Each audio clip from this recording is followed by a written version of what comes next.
नमस्कार शिक्षक साथियों, इस वीडियो में हम बात करने वाले हैं कि आप नेट एग्ज़ाम अर्थात निपुण असेसमेंट टेस्ट की उत्तर पुस्तिकाओं की स्कैनिंग किस प्रकार से करेंगे, उसमें आने वाली प्रॉब्लम्स को किस प्रकार से सॉल्व करेंगे।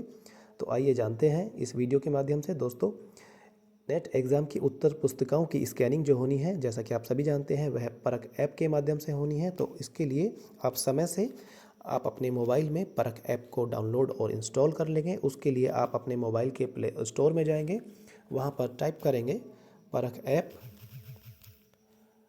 उसको सर्च करेंगे। सर्च करने पर इस प्रकार का आइकन आपको यहाँ पर रिफ्लेक्ट होगा। इसको आप डाउनलोड और इंस्टॉल कर लेंगे। मैंने पहले से ही डाउनलोड और इंस्टॉल करके रखा है, तो वह यहाँ पर इस प्रकार से रिफ्लेक्ट हो रहा है। जैसे ही आप उसके बाद यहाँ लॉगिन वाले ऑप्शन पर जाएंगे, ऐप को ओपन करेंगे, तो यहाँ पर लॉगिन नंबर और पासवर्ड आपसे मांगा जाएगा।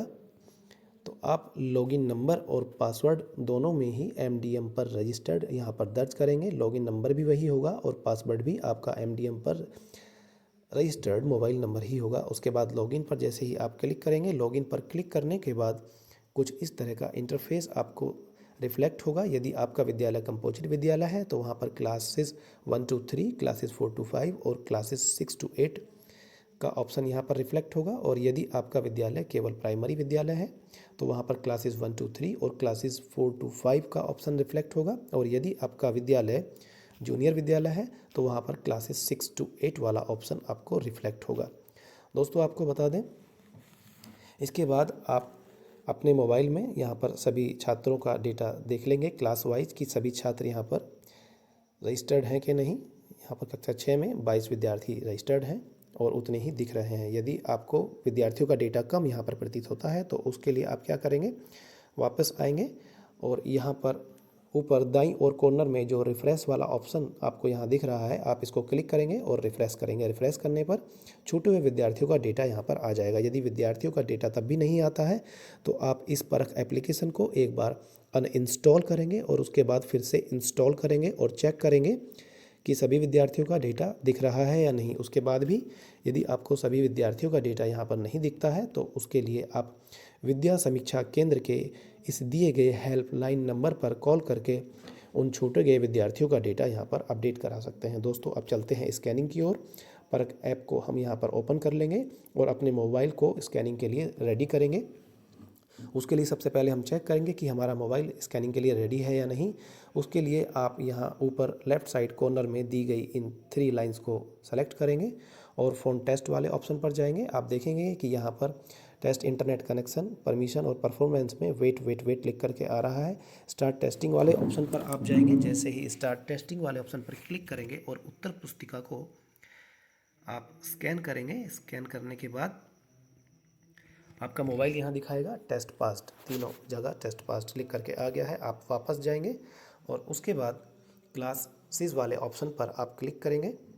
क्लासेस वाले ऑप्शन पर हमने क्लिक किया और 1 by 1 हम सभी क्लासेस की आंसर शीट्स को स्कैन कर लेंगे। मान लीजिए हम यहाँ क्लास 7 की आंसर शीट को स्कैन कर रहे हैं। नेक्स्ट वाले ऑप्शन पर जाएंगे।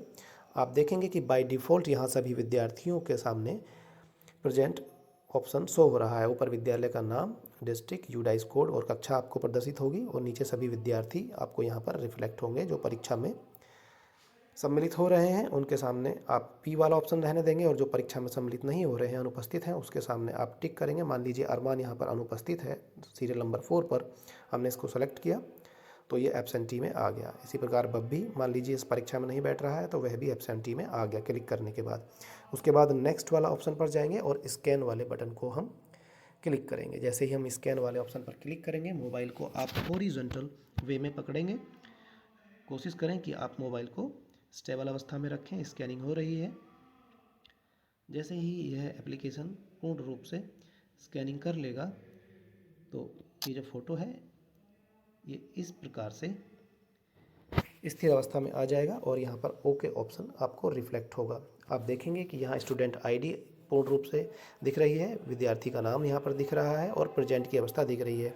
नीचे क्वेश्चंस दिए गए हैं और उनके सामने जो विद्यार्थी ने गोला अंकित किया था उनके ऑप्शंस यहाँ पर क्वेश्चन नंबर 1 में ए, 2 में ए, 3 में बी इस प्रकार से दिख रहा है। और जो क्वेश्चंस विद्यार्थी ने हल नहीं किए हैं वो यहाँ पर ब्लैंक अवस्था में दिख रहे हैं। उसके बाद हम सेव वाले ऑप्शन पर जाएंगे और इसको सेव कर लेंगे। इसी प्रकार से अब अगली आंसर शीट को सेलेक्ट करने के लिए फिर से स्कैन वाले ऑप्शन पर जाएंगे और मोबाइल को फिर से हॉरिजॉन्टल अवस्था में पकड़ करके आप स्कैनिंग करेंगे। मोबाइल को स्टेबल रखें और आप देखेंगे कि यहाँ पर यह स्कैन होकर के आ गया है। यदि किसी विद्यार्थी की आंसर शीट की स्कैनिंग में प्रॉब्लम आती है, उसकी यूनिक आईडी को मोबाइल पूर्ण रूप से नहीं उठाता है, तो आप उसको मैनुअली भी ऐड कर सकते हैं। मान लीजिए इसी को यदि मोबाइल नहीं उठाता तो इसको हम यहाँ मैनुअली फीड कर लेते। मान लीजिए इतने ही डिजिट आते या नहीं भी आते तो 03747 और आगे के डिजिट हम मैनुअली उसके आंसर शीट से फीड कर सकते हैं। जैसे ही फीड करेंगे तो आप देखेंगे यहाँ पर विद्यार्थी का नाम आ गया है और यदि मैं इसको डिलीट कर रहा हूँ तो यहाँ से विद्यार्थी का नाम हट रहा है। और यदि मैं यहाँ पर उसकी यूनिक आईडी प्रॉपरली डाल रहा हूँ तो वह फीड होकर के आ रहा है, ऑटोमेटिकली यहाँ पर रिफ्लेक्ट होने लगा है। रीस्कैन का ऑप्शन भी दिया गया है, आप रीस्कैन भी यहाँ से कर सकते हैं, ऊपर दाईं और कॉर्नर में दिया गया है। उसके बाद सेव वाले ऑप्शन पर क्लिक करेंगे। इसी प्रकार 1 बाय 1 हम सभी कक्षाओं के विद्यार्थियों के डेटा को यहाँ पर स्कैन कर लेंगे। स्कैन रिपोर्ट में देखेंगे कि तो हमने यहाँ 2 विद्यार्थियों के आंसर शीट को स्कैन किया है, यहाँ पर वो दिख रहा है।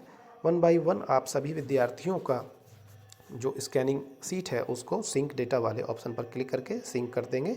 सिंक जरूर करना है आपको ताकि वह डेटा आपके कार्यालय के पास सुरक्षित हो सके।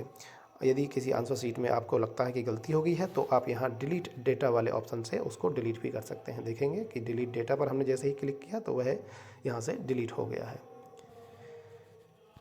उसके बाद यदि आपको समरी चेक करनी है, स्कैन रिपोर्ट के बाद में आप समरी चेक करेंगे तो समरी में आप जिस क्लास की स्कैनिंग कर रहे थे उसमें हमने देखा कि हमने 2 कॉपी को स्कैन किया था, एक को डिलीट कर दिया था। तो स्कैन कॉपी में यहाँ पर 1 प्रदर्शित हो रहा है। टोटल स्टूडेंट 34, प्रेजेंट यहाँ पर 32 दिख रहे हैं। 2 स्टूडेंट्स हमने एब्सेंट किए थे,